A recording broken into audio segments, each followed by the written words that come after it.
Good morning from Thanjavur. രാവിലെ തന്നെ തഞ്ചാവൂർ പെരിയ കോവിൽ കാണാനായിട്ട് ഞങ്ങൾ രണ്ടുപേരും റെഡിയായി.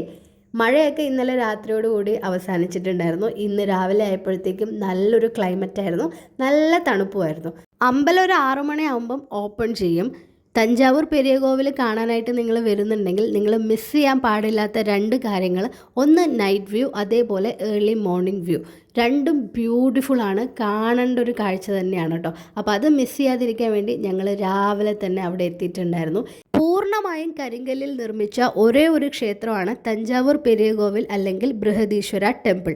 ഇത്രയും ഫെസിലിറ്റീസ് ഉള്ള ഇന്നത്തെ കാലത്ത് ഇതേപോലെ ഒരു അമ്പലം ഉണ്ടാക്കാൻ പറ്റുമെന്ന് ചോദിച്ചാൽ കുറച്ച് ഡൗട്ടാണ്. പക്ഷേ 1000 വർഷങ്ങൾക്ക് മുമ്പ് ഒരു ബൈൻഡിങ് ഏജൻറ്റും ഇല്ലാതെ കരിങ്കല്ലുകൾ തമ്മിൽ ഇൻ്റർലോക്ക് ചെയ്തിട്ടാണ് ഈ ഒരു അമ്പലം ഉണ്ടാക്കിയിട്ടുള്ളത്. ഇതുണ്ടാക്കിയ ഈ ഒരു അത്ഭുത ശില്പിയുടെ പേര് കുഞ്ചരമല്ലൻ രാജരാജ പെരുന്തച്ചൻ എന്നാണ്. 1,30,000 ടൺ കരിങ്കല്ല് കൊണ്ടാണ് ഈ ക്ഷേത്രം നിർമ്മിച്ചിട്ടുള്ളത്. പണി പൂർത്തീകരിച്ച പെരുന്തച്ചനോട് രാജരാജ ചോളൻ ഒരു ചോദ്യം ചോദിച്ചു: ഈ ക്ഷേത്രം എന്നെങ്കിലും നിലത്ത് വീഴുമോ? അന്ന് പെരുന്തച്ചൻ കൊടുത്തൊരു മറുപടിയുണ്ട്: രാജ, ഇതിൻ്റെ നിഴല് പോലും നിലത്ത് വീഴില്ല. ഇത് തന്നെയാണ് ഏറ്റവും വലിയ പ്രത്യേകത.